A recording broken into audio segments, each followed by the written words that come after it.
Introduction to Logic and Critical Thinking. This video serves as an introduction to logic and critical thinking. The learning objective is to give students the knowledge and abilities to recognize and assess arguments. The video content is designed for an introductory course covering logic in critical thinking. By understanding logic and critical thinking, you will improve your ability to identify, analyze, and evaluate arguments by other people, including politicians, used car salesmen, and teachers, and also to construct arguments of your own to convince others and to help you decide what to believe or do. This specialization introduces general standards of good reasoning and offers tools to improve your critical thinking skills. These skills will help you determine when an argument is being given, what its crucial parts are, and what it assumes implicitly. You will also learn how to apply deductive and inductive standards for assessing arguments and how to detect and avoid fallacy. Let's take a look at what scholars say about logic in critical thinking. And so what logic does, it helps you, first of all, understand concepts, because we have to come to terms. Like if I say democracy, what is democracy? What's the genus? If we want to define democracy, what's the genus? Government. Okay, so that's the genus. It's a government. What's the difference between it and other governments? Like inclusion. Okay, inclusion. What? Okay, that's a definition. Government for, of, for, and by the people, right? So it's basically democracy. The difference is the people rule, right? Demos is mob or people, and kratos is rule. So it's the rule of people. So government where people rule. Do we live in a democracy? That's arguable. Some people would say yes. How are you defining democracy? How did the founding fathers define the government? Did they call it a democracy? What did they call it? They called it a republic. Right. They didn't call. In fact, it only started being called a democracy when Andrew Jackson became president. And even then, it still wasn't, because women were not enfranchised. Certainly, minorities were not enfranchised. So it was basically the rule of white males at that time. And even then, Anglo-Saxon white males, because even the Irish, and you had to have land to vote. So you had to be landed, you had to, so it wasn't really a democracy, right? But it was called that. A republic is res publicus, representational government. So we're actually more of a republic than a democracy. And so you elect people that represent you. Do they represent you? There's people that believe that we have a corporatocracy, that it's basically the rule of corporations, because they're the ones that are really represented by these rulers, by these elected officials, that they actually work against the interests of the majority of people. But it's still relatively comfortable. People still feel, most people, not all people, a lot of people are suffering and disenfranchised, but a lot of people still feel things work, I'm okay, I'm free, I can say what I want, I've got a job, things are good. So they don't really think about what's happening in Washington, D.C. a whole lot. That's an example, again, where we have to come to terms. We have to, when we speak, if I say Islam and you think Daesh, we haven't come to terms, because everybody in this room, we know that Daesh doesn't represent us. But a lot of people out there think that's Islam. So we have a big problem in trying to communicate who we are and what Islam is when we have those misunderstandings. So what logic does is it helps people learn how to reason properly and then learn how to identify mistakes in their reasoning. Therefore, logic is the science of how to evaluate arguments and reasoning. Critical thinking is a process of evaluation which uses logic to separate truth from falsehood, reasonable from unreasonable beliefs, If you want to better evaluate the various claims, ideas, and arguments you encounter, you need a better understanding of basic logic and the process of critical thinking. These are not trivial pursuits. These are essential to making good decisions and forming sound beliefs about our world.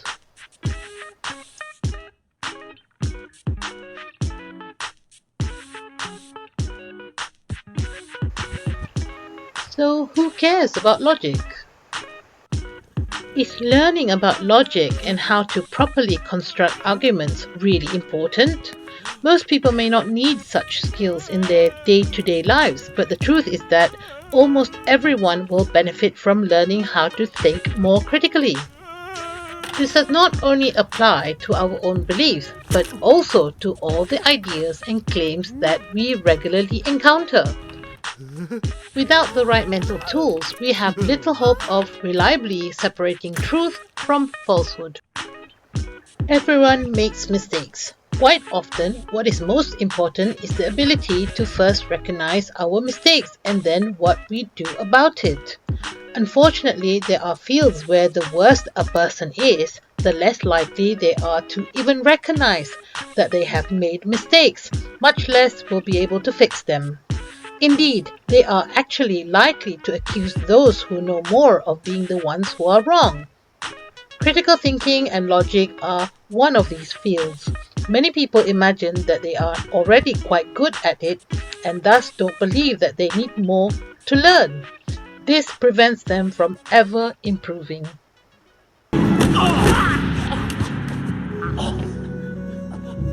立正，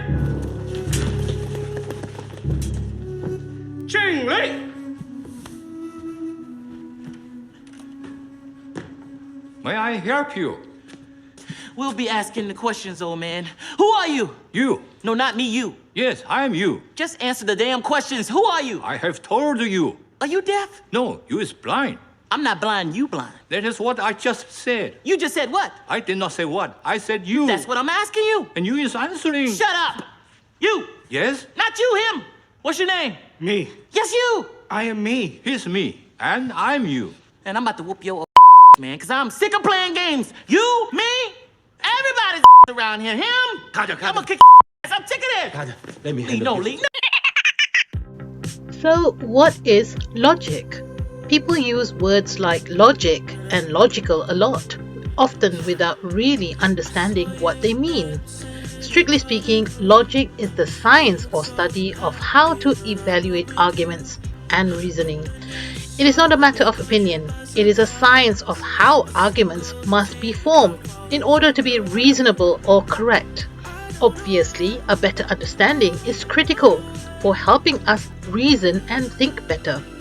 Without it, it's too easy for us to fall into error. So, what is logical thinking? Logical thinking involves thinking in a disciplined manner.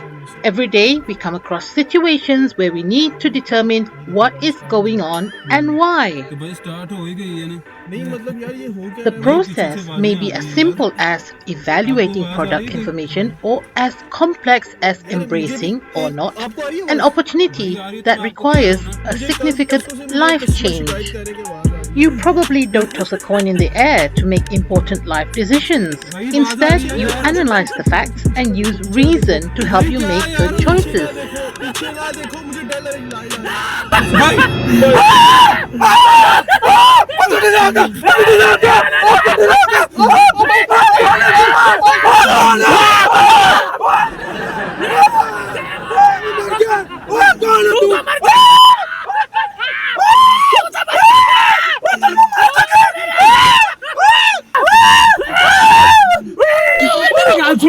मेरी गाल छोड़ो मेरे काले पागल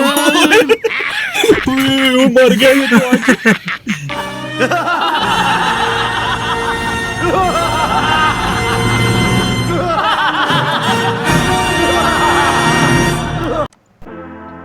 Let's look at the example of a job opportunity in another state.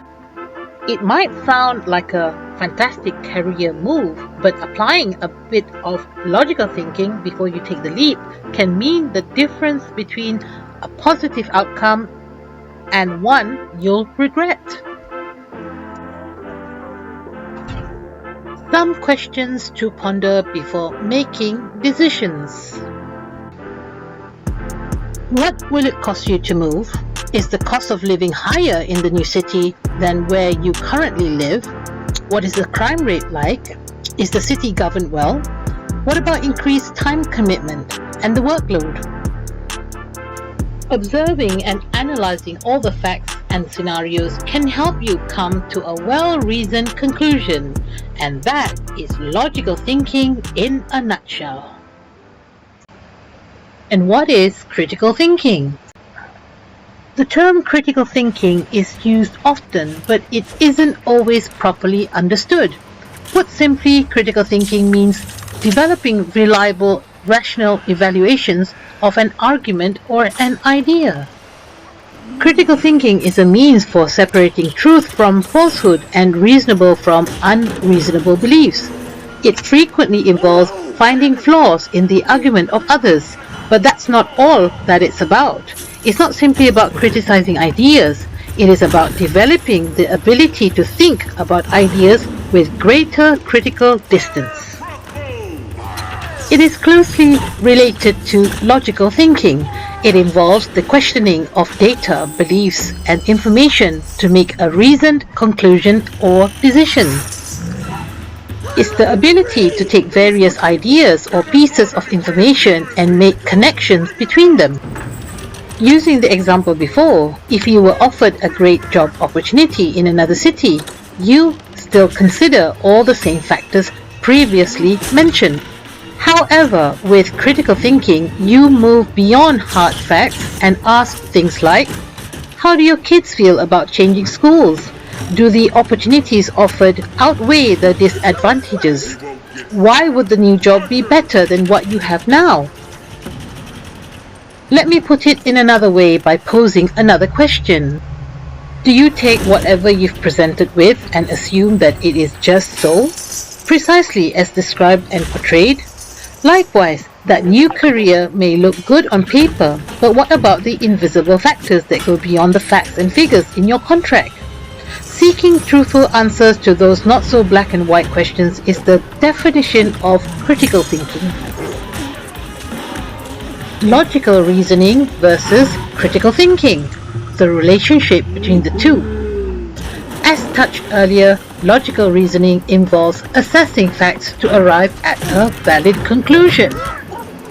With no assumptions being made and emotions removed from the equation, the principles of logic can be used much like you would use a math formula to solve a problem. There's a clear distinction between right and wrong. In theory, given the same situation with the exact same information, two different people would arrive at the same conclusion. On the other hand, critical thinking involves questioning the answers and information you get. For instance, you might investigate if the person providing the information has a vested interest in a particular outcome and how that influences the information provided. You may also ask yourself if you're missing information or how reliable your source is. There's definitely a blurred line between logical reasoning and critical thinking, but the connection is this.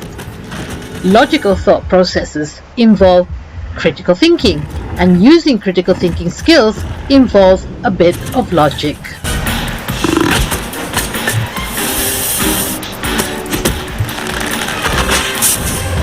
Can we run now? Yes.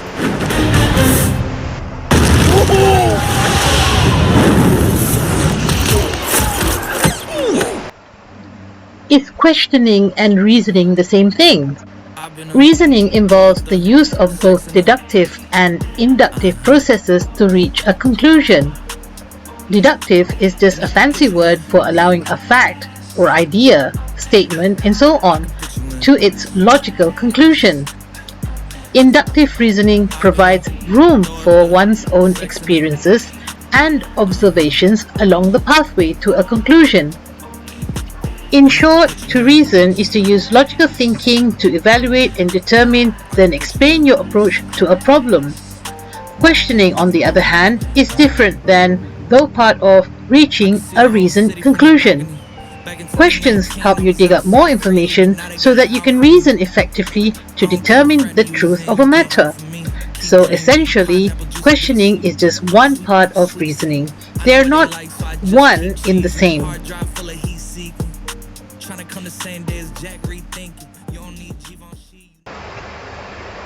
We've all found ourselves in conversation and felt attacked. Like, we started off talking about one thing, and then the other person twisted our words, and before we knew it, we lost our cool, lost respect in their eyes, and maybe even acted like a jerk.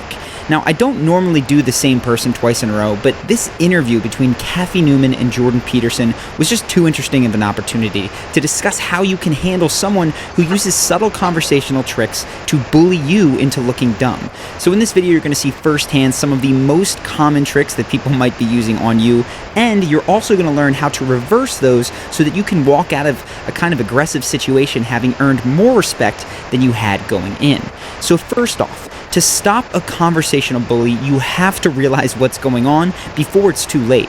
Now, typically a person will reveal their aggressive attitude early on with their tone of voice and their word choice, kind of like this. But it's not, I wasn't specifically aiming this message at young men to begin with. It just kind of turned out that way. And it's mostly, you admit, it's mostly men listening. In this case, Kathy is indicating very clearly that she thinks Jordan has done something wrong. Otherwise, why would she use the word admit?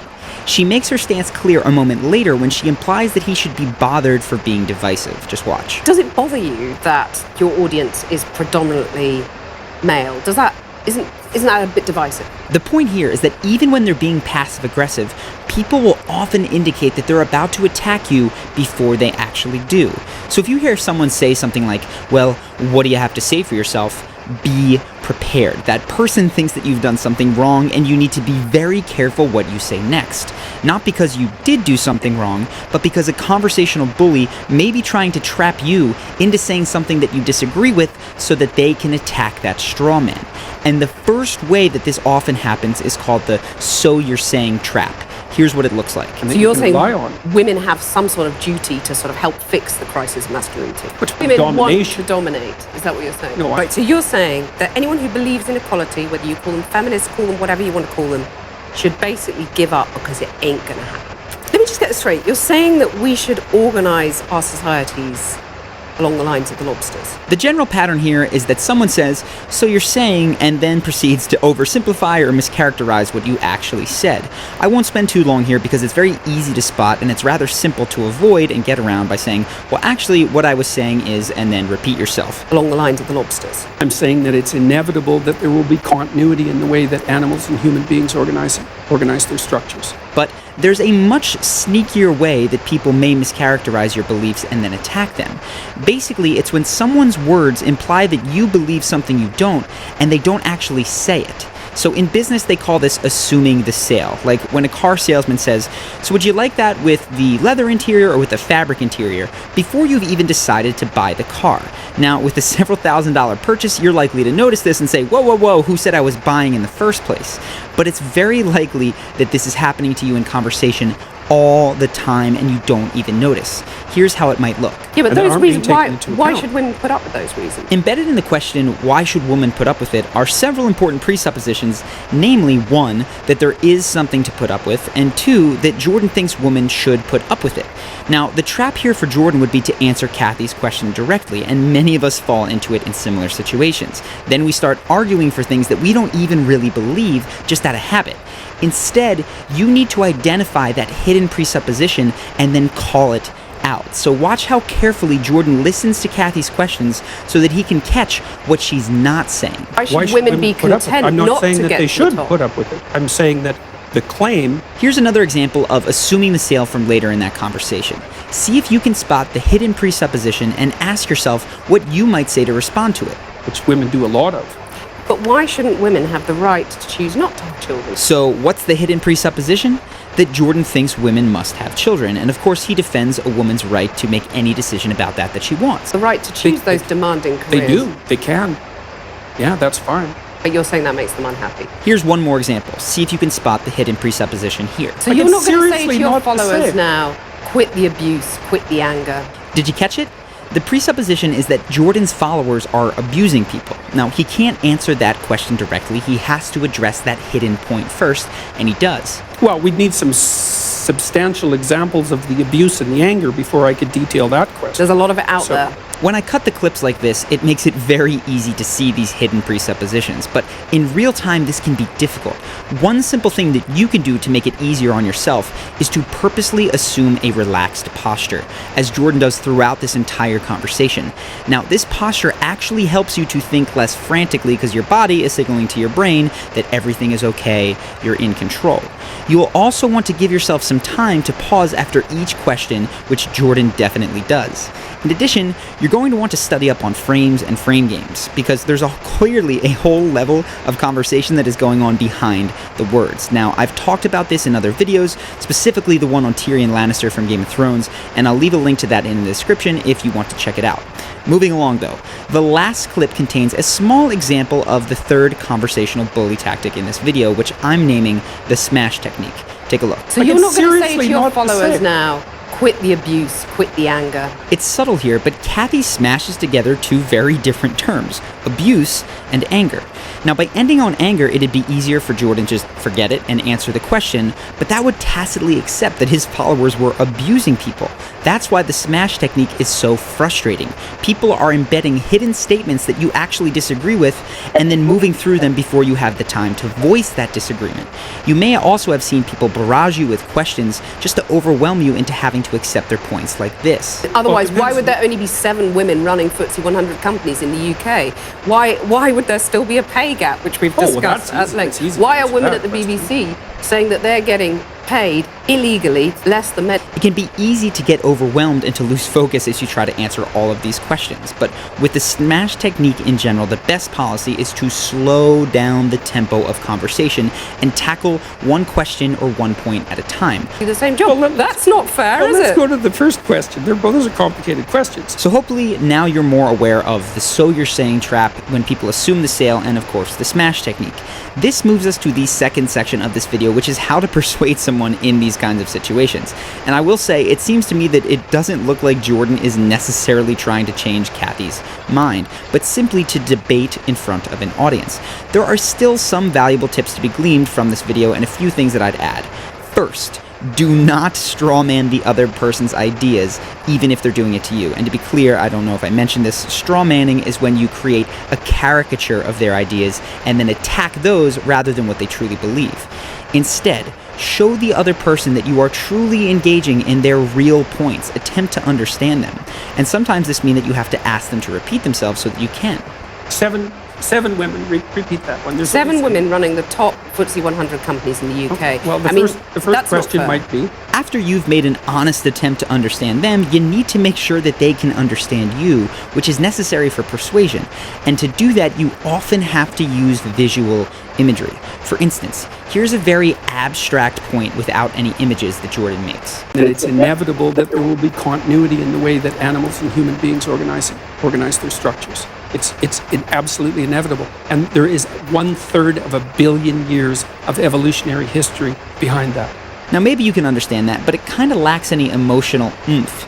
But notice how the addition of a concrete example makes that 1/3 of a billion years just feel different. Right? That's so long that 1/3 of a billion years ago, there weren't even trees.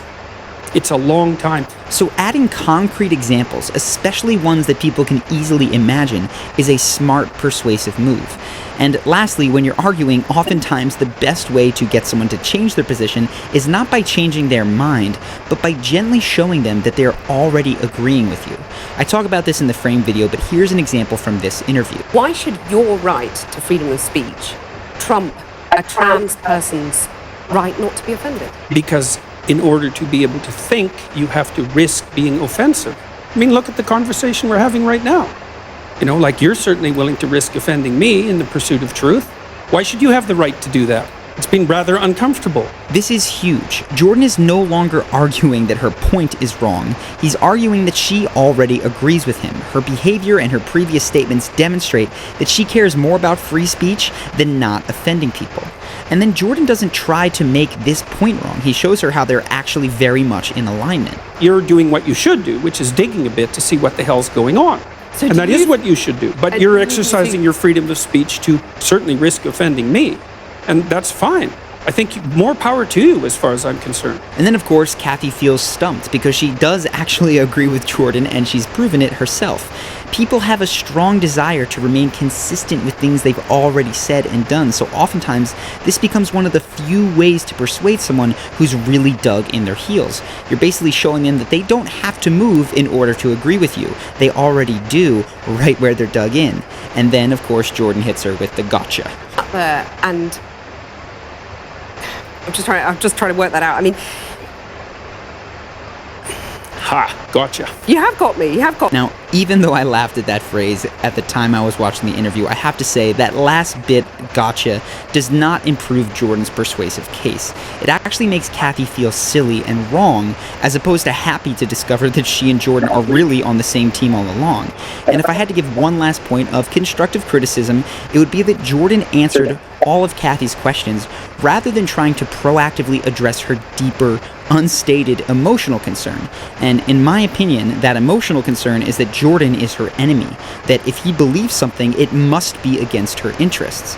If Jordan could have found that and pointed to a more common ground that they share, which we all of course have, I don't think the interview would have continued in such an argumentative fashion. But Jordan's role isn't necessarily to convince Kathy Newman of anything, it's to debate for an audience and to promote his book, which I think he did at an A+ level.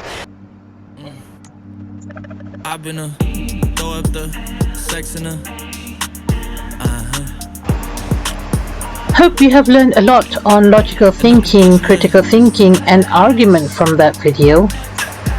There were many trap questions from the host Kathy Newman that Jordan Peterson managed to avoid while also convincing her that she already has the same point as he does. and I can put you in. So how to strengthen your critical thinking skills? When a situation calls for forming your own opinion or making a decision, it's important to know how to think as opposed to being told what to think.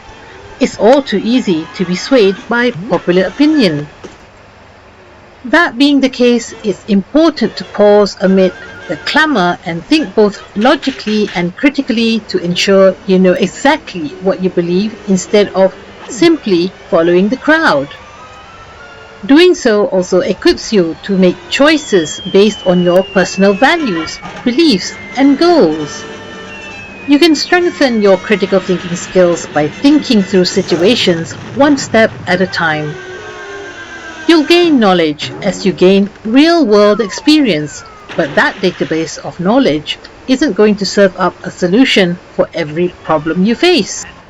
That's where the ability to think critically becomes so important. Scientists often gather data through observation, experiments, archival studies, and so on. But they are rarely satisfied with data alone. Scientists want to draw conclusions from those data. They want to use the data to show that certain theories are right and others are wrong. To understand science, then, it will be important to understand when it is legitimate and when it is illegitimate to draw a specific conclusion from what we already know. We need to understand the difference between good and bad arguments.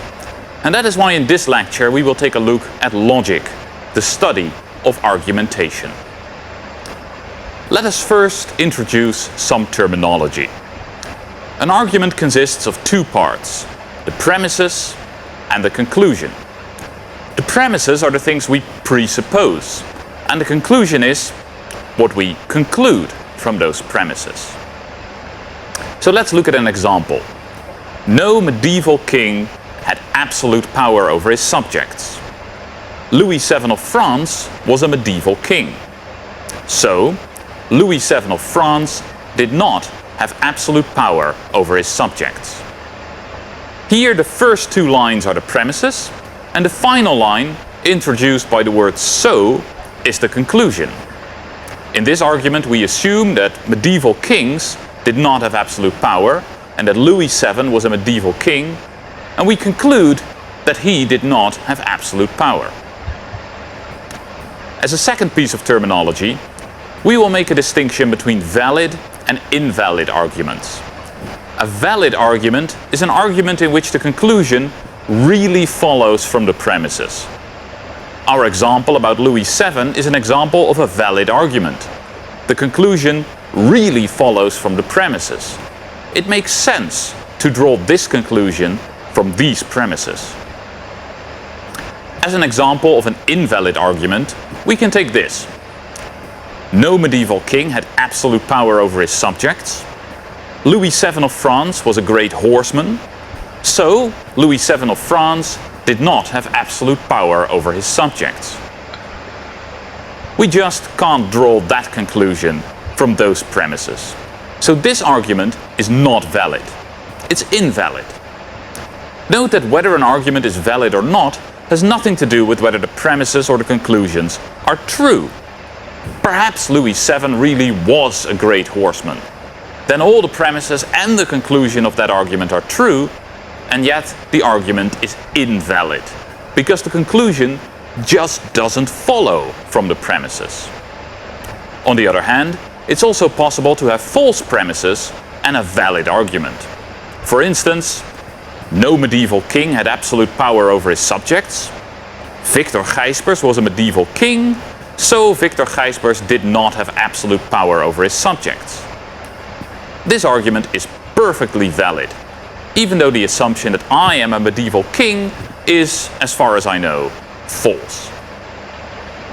We can now introduce our final piece of terminology, the distinction between two kinds of arguments, deductive arguments and inductive arguments. A deductive argument is an argument in which the truth of the premises absolutely guarantees the truth of the conclusion. It's just not possible for the premises to be true and the conclusion to be false. Returning to our original example, we can see that this is a deductive argument. It is true that medieval kings did not have absolute power. And if it is true that Louis VII was a medieval king, then it must be true that he did not have absolute power. Or in other words, if he did have absolute power, then one of those two premises must be wrong. I'll come to the definition of inductive arguments in a moment, but first I want to point out two interesting features of deductive arguments. First, if you use deductive arguments, you can't make any new mistakes. The only way for the conclusion of a deductive argument to be false is if one of your assumptions is false. So if you already believe something false, then your conclusion may end up being false. But if your assumptions are true, your conclusions are guaranteed to be true as well. So deductive arguments never introduce falsehoods if they weren't already there. And that makes them very strong and good arguments to use because they're not very risky. Second, logicians found out already more than 2,000 years ago, and Aristotle played an important role here, that whether a deductive argument is valid or not can be determined just by looking at the form of the argument and ignoring its content. Even if you know nothing about medieval kings and Louis VII, you can still see that our example argument is valid. How? Because it has this form. No A is B, C is A, so C is not B. Where A is medieval king, B is someone with absolute power, and C is Louis VII. But we can put anything we like in the place of those letters, and the argument will remain valid. For instance, let's choose A is Dutchman, B is humble, and C is Victor Gijsbers. Then we have no Dutchman is humble, Victor Gijsbers is a Dutchman, so Victor Gijsbers is not humble. Which is another valid argument, although of course the first premise is false, and so is the conclusion. So we can see whether a deductive argument is valid simply by looking at its form, without knowing anything about its content. And that is really important, because that means that we can see whether something is a good argument without making any prior theoretical assumptions about the content matter. If we believe that scientists first collect data and then come to a conclusion about which theories are right and wrong, this is exactly what we would expect. We only need the data and some valid arguments, which can be shown to be valid independent of any theories or ideas, and then we draw our conclusions. It would be great if science worked like that. Unfortunately, and I bet you saw that coming, science doesn't work like that. And it doesn't work like that because the most important arguments in science are not deductive, they are inductive. Remember that a deductive argument is an argument such that the truth of the premises absolutely guarantees the truth of the conclusion. An inductive argument is an argument where the truth of the premises gives good reason to believe the conclusion, but does not absolutely guarantee its truth. Again, let's look at an example. None of the medieval texts we have studied argues against the existence of God. So, no scholar in the Middle Ages argued against the existence of God. That's a valid argument. If it's true that none of the texts we have makes this argument, and we have a lot of texts, then it's quite plausible that nobody in that time actually made this argument. But it's indeed only plausible. It could be that the argument was made, but somehow it wasn't transmitted to us. So in an inductive argument, the truth of the premises makes the conclusion likely, but it doesn't guarantee it. And that's generally the case in science. We have some limited data, we want to draw a general conclusion from those, and our data makes the conclusion likely, but they don't make it certain.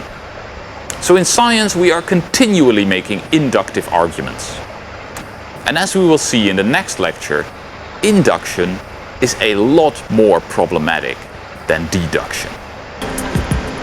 In the previous lecture, we talked about the difference between a deductive and an inductive argument. In this lecture we will focus on inductive arguments, and especially on one crucial feature of them. That in order to see whether an inductive argument is any good, you always need to use background theories. This means that we can't use induction to derive theories from neutral data. We are always already relying on some theoretical beliefs. And that means that scientific theories don't just depend on the observations, they also depend on some presuppositions or even prejudices. But let's start at the beginning. Remember that a deductive argument is a valid argument in which the truth of the premises absolutely guarantees the truth of the conclusion. It is simply impossible for the premises to be true and for the conclusion to be false. An inductive argument, on the other hand, is a valid argument in which the truth of the premises gives good reason to believe the truth of the conclusion, but doesn't guarantee it. Here's the example of an inductive argument we saw in the previous lecture. None of the medieval texts we have studied argues against the existence of God, so nobody in the Middle Ages argued against the existence of God. And here's a slightly different, maybe more representative kind of example. I put 25 frogs in the freezer for a week and all of them died. So, all frogs die when they are put in the freezer for a week. In that argument, we take a limited number of observations and draw a general conclusion from them. That is an example of induction, not deduction. After all, there might be freezer-resistant frogs, and it just happened to be the case that I didn't do my test on any of them. In general, no matter how many observations we have done, it is always possible that the next observation is going to be different. So drawing general conclusions from data is always going to require induction.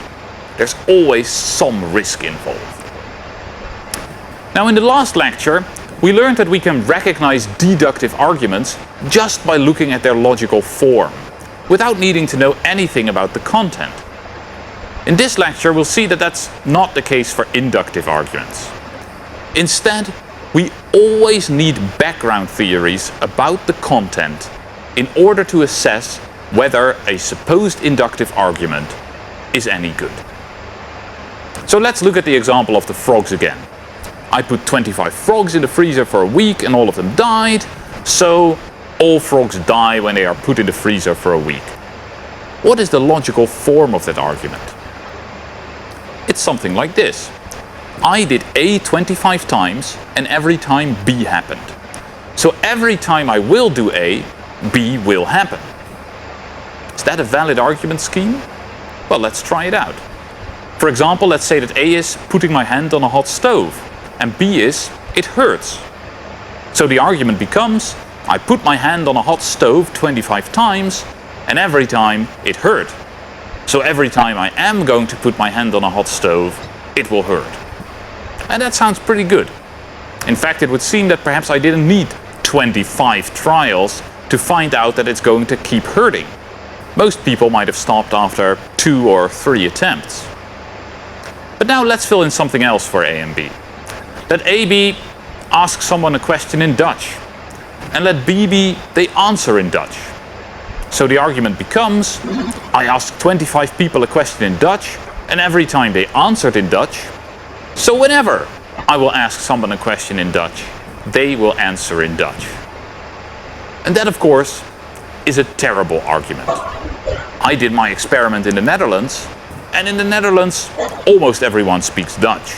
So that's why I got the results that I did. But it would be wrong to conclude that everyone speaks Dutch.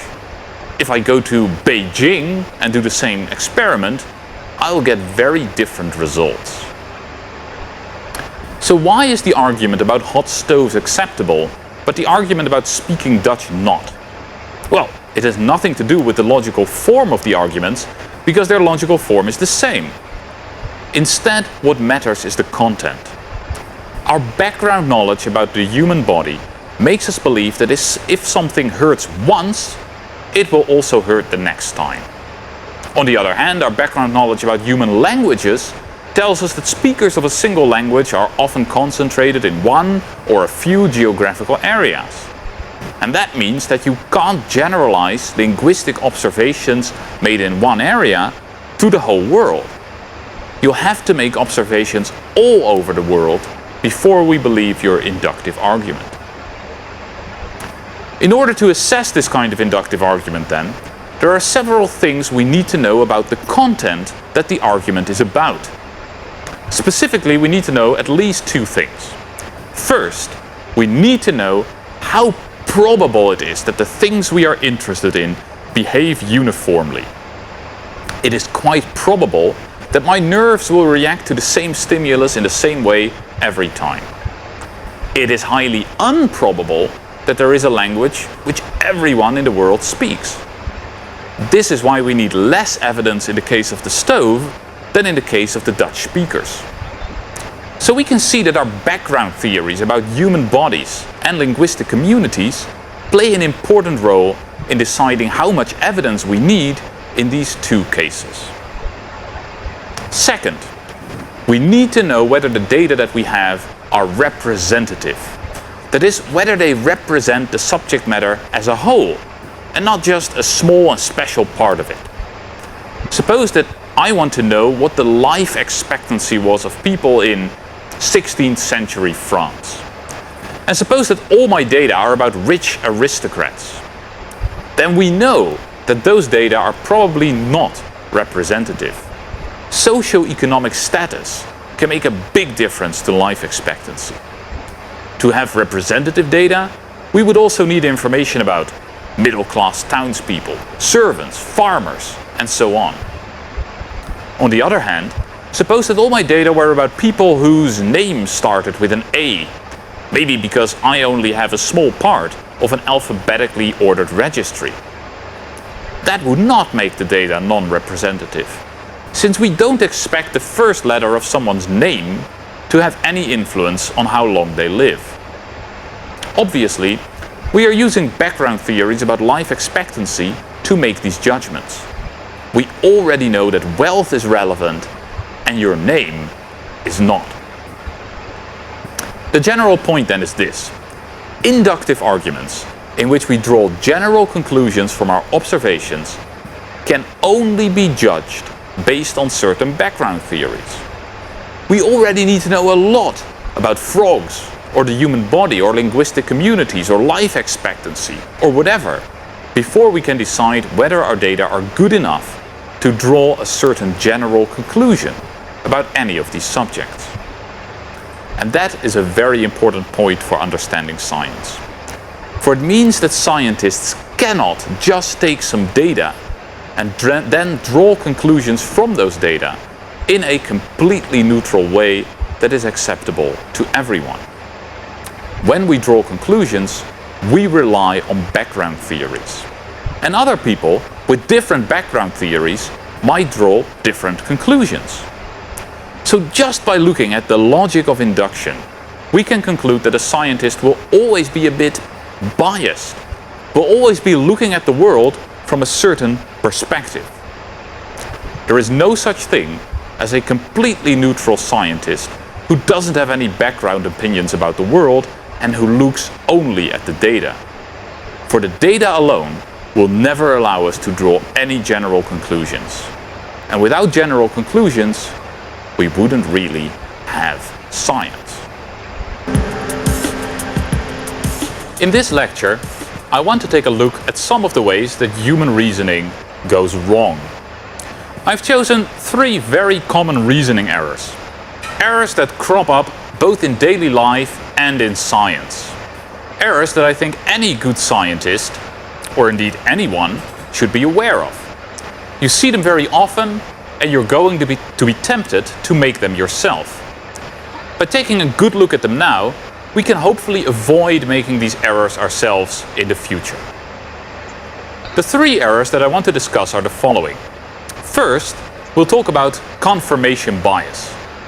Second, we're going to look at the confusion of correlation with causation.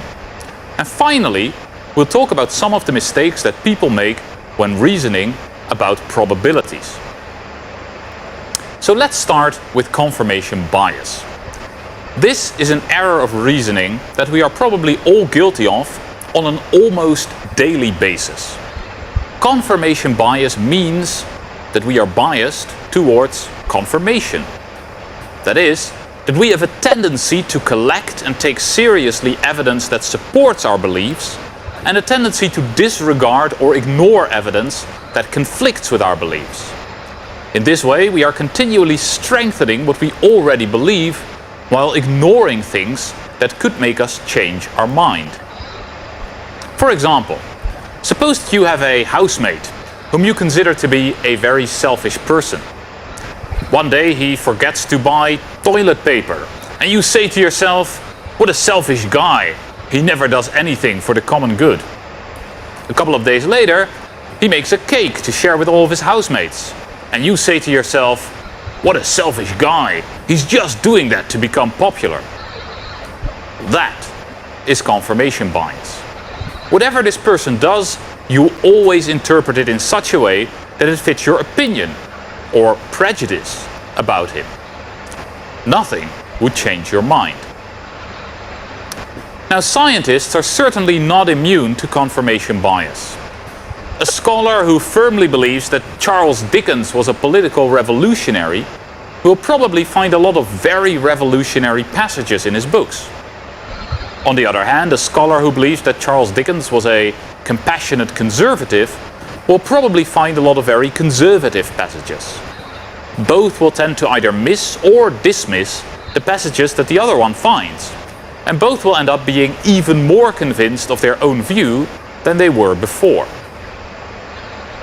Of course, such confirmation bias will diminish the quality of their literary interpretations. Good scholars try to overcome confirmation bias. One way to do that is to very consciously try to keep an open mind, and to try to be attentive to evidence that might undercut your current point of view.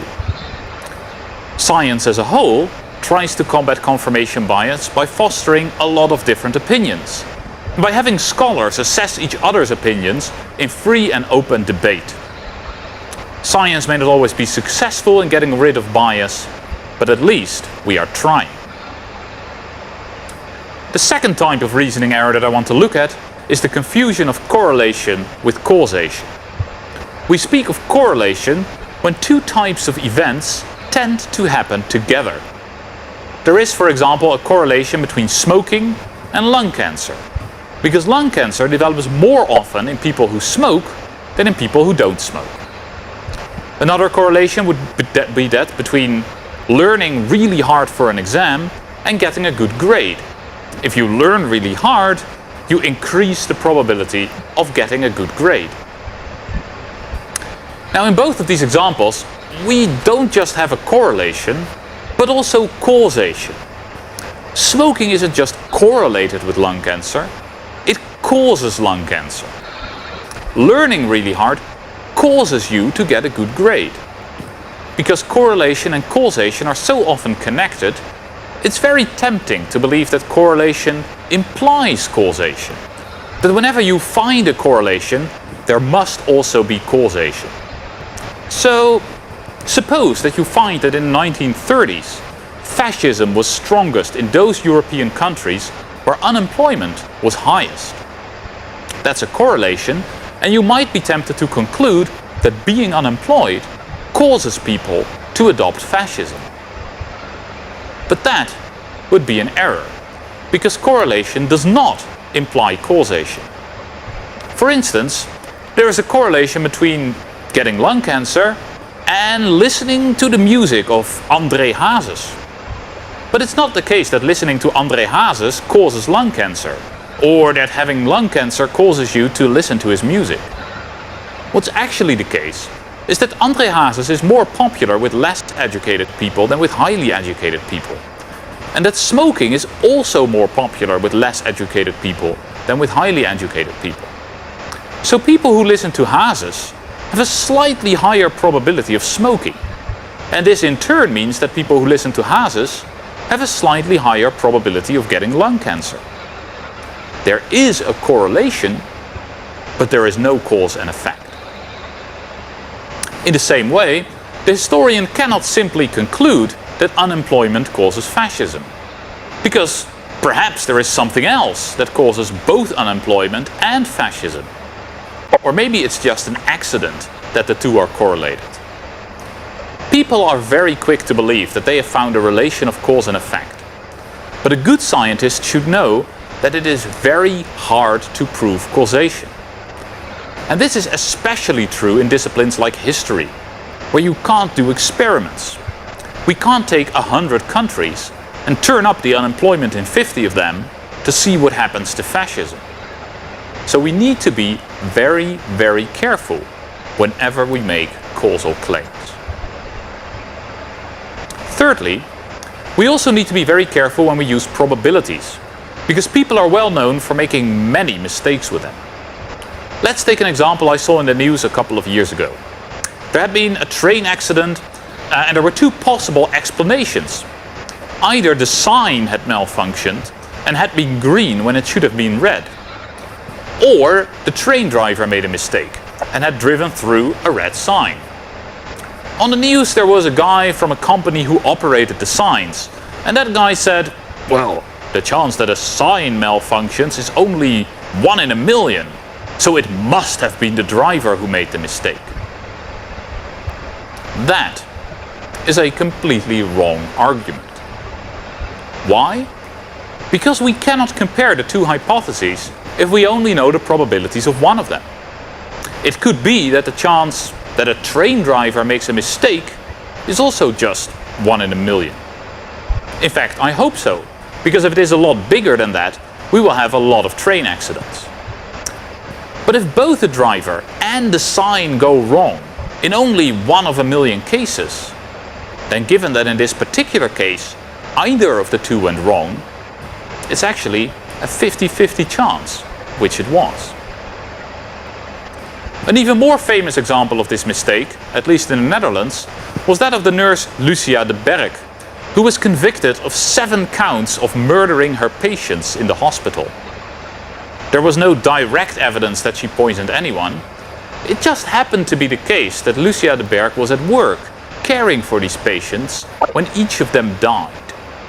The prosecutors then calculated that the probability that any nurse would have the bad luck of so many patients suddenly dying from natural causes was extremely small, only 1 in a million, and that therefore it was extremely likely that she had killed them. But this is again the same mistake. We also need to know what the probability is that a nurse intentionally kills 7 patients. And that is presumably also very, very small.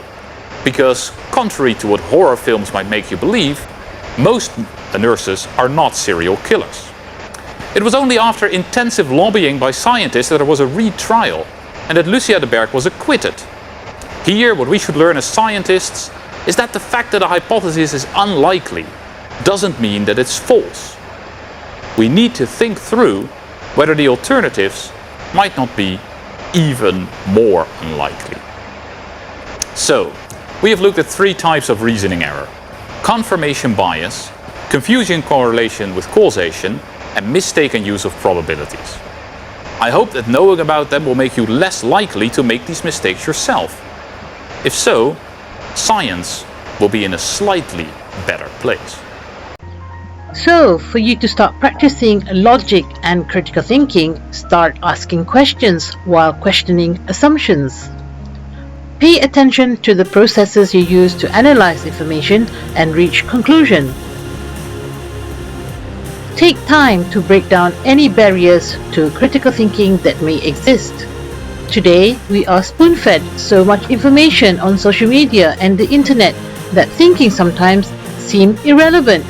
But oh, what a dangerous path that is. If you don't already, begin questioning the things you read and hear. Do your own research. Question commonly accepted facts. Analyze the information you receive and from whose mouth you receive it from. Of course, not every little situation requires an in-depth analysis or use of critical thinking skills. Family and friends won't appreciate being questioned about everything they say or do. Still, judicial use of logical thinking and critical thinking skills can help you become more informed about what is true and what is not.